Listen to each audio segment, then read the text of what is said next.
Skolen ligger jo i Rude Strand, og det skal forstås helt bogstaveligt, fordi vi ligger altså lige ned mod vandet, og vi går bare ned af en sti, og så er vi på stranden.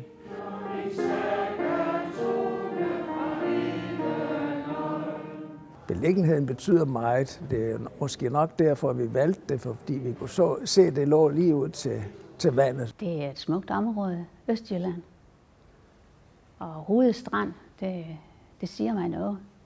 Du danske friske strand, det her kurset, og det greb mig. Det er jo helt fantastisk her. Det er den bedste beliggenhed. Især som nu, hvor vi kan gå i vandet. Altså, vi er en 4-5 stykker, der går ned og bader om morgenen. Rude Strand Seniorhøjskole er for seniorer, det giver sig næsten sig selv. Tak for det. Det er mine søskende selv, og det er Dagmar, som er 84 år. Min bror, som er 86 år, jeg er 82, hun er lige fylder 80, og min søster, lille søster, hun er 76. Kom så med det. Vi synes jo, at det der med, når jeg kommer hjem, fordi jeg bor i England, og det er jo det med at alle sammen være sammen på et sted. Vi er jo alle sammen meget interesseret i højskole, og så var det det, og så vidste vi om seniorhøjskolen, synes jeg, det var det helt ideelle så. Og vi udbyder korte kurser, udelukkende ugekurser og 14-dages kurser hele året rundt. Og det er sådan brede almene kurser, men vi sigter også efter at få mere temakurser, sådan at vi kan målrette det lidt mere, og de mennesker, der så kommer, at det er mere specifikt, hvad de går efter. I dag er det inden for litteratur, kultur, kunst, samfund, og der er foredrag, som der er nu lige nede i salen. Så har jeg lavet et lille formål med foredraget, og det er selvfølgelig sådan, at når I går herfra, så har vi sat nogle flueben. Der er vandreture, og så selvfølgelig de klassiske ting, der er på højskolen. Det er, vi starter med morgensamling, og selvfølgelig fylder sang også rigtig meget. Jeg synes, det er den blanding. Vi kan alle sammen godt være ude og på ture og se noget og være interesseret i noget. Og så med blanding med det, og så med foredrag og de andre oplevelser, man kan have på højskole, og så sangen. Og jeg elsker den højskolesang. Det har jeg slet ikke over i England. Og det er alle de, jeg kender sangene, mange af dem, og det er vidunderligt at synge på den person.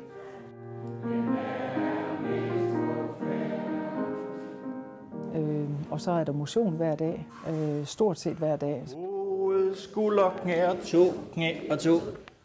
Jamen altså, det er sådan set det hele. Det er nu de forskellige foredrag her, og ja, nu det motion, vi deltog i her før, det synes jeg også var meget godt. Så det er sådan de forskellige ting. 1, 2, 2. Og det kunne være telefonnummer til Vild med Dans. Det er det ikke. Men vi gør meget i forhold til den friske luft og få oplevelse af, hvor vitalt og hvor dejligt det er at gå en tur i den friske havluften her.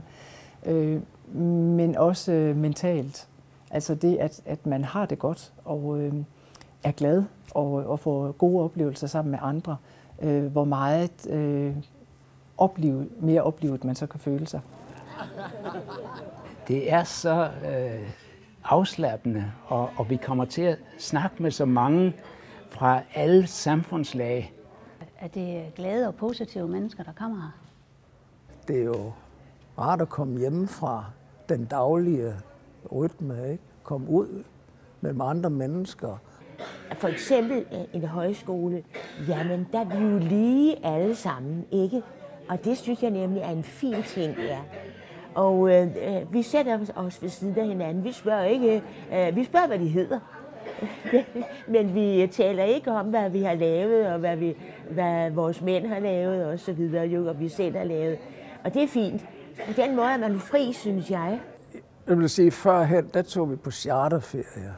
Og det er jo ikke det, at vi interesserer os så meget for i dag. Så Vi vil hellere ud og opleve noget, og på den måde her få lidt kultur ind. Jamen, jeg er videbegærlig, så jeg har jo lært en hel masse der.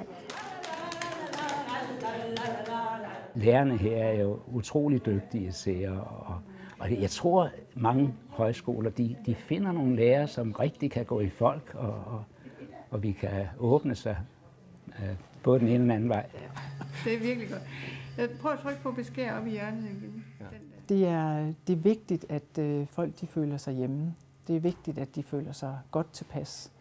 Så det er et vigtigt parameter for os alle sammen, for medarbejderne, at det ikke kun er et job, vi har, men det er altså lidt en livsstil. Altså vi vil kursisterne gerne, og det skal kursisterne kunne mærke. Altså den der særlige ånd, der skal være på en god højskole.